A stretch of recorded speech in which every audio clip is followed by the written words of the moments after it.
From powerful storms to record high temperatures, 2016 was marked by some extreme weather.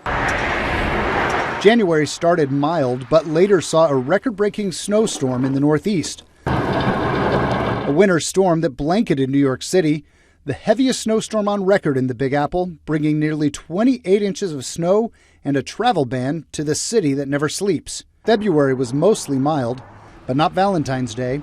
Parts of the U.S. felt some of the coldest temperatures in decades, including Boston, dipping to -9 degrees, the coldest it's been there in some 60 years. Meantime, in March, quite a sight south of the border, snow in parts of Mexico. Low pressure triggering unusually cold conditions there.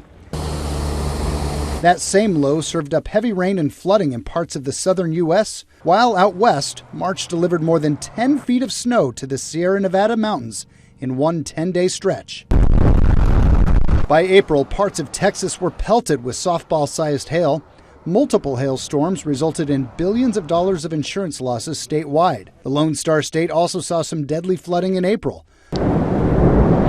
Parts of the Houston area seeing 20 inches of rain and flooding that left 8 people dead. In May, unseasonably hot, dry weather in Canada was fueling massive wildfires and evacuations in Canada's oil-producing region. The fires ultimately affected global oil prices. While in the U.S., powerful tornadoes hit Kansas, including an EF4 near the town of Chapman that stayed on the ground for miles. June brought heavy rains and deadly flooding to West Virginia. More than 20 people died as 10 inches of rain fell in just 12 hours. July marked the Earth's warmest month on record, and in the U.S., warm water temperatures helped fuel a massive toxic algae bloom in Florida, with thick green slime blanketing beaches. August also saw severe flooding in the South, with Louisiana especially hard hit. Deadly catastrophic flooding submerged thousands of homes and businesses there as many rivers reached record levels. August also kicked off a string of hurricanes. Starting with Hurricane Earl maxing out with 80-mile-an-hour winds, it made landfall in Belize and triggered flooding that killed more than 36 people in Mexico. Later, Hurricane Hermine hit, making landfall south of Tallahassee, Florida as a Category 1 storm.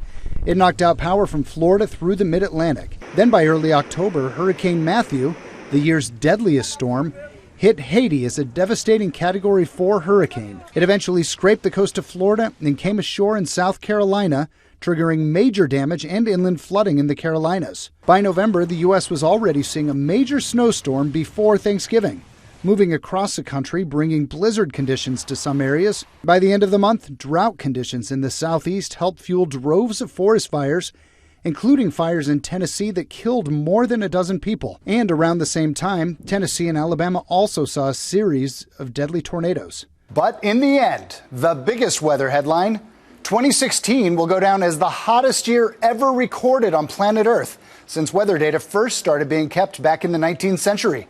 In New York, I'm Fox News Chief Meteorologist Rick Reichmuth.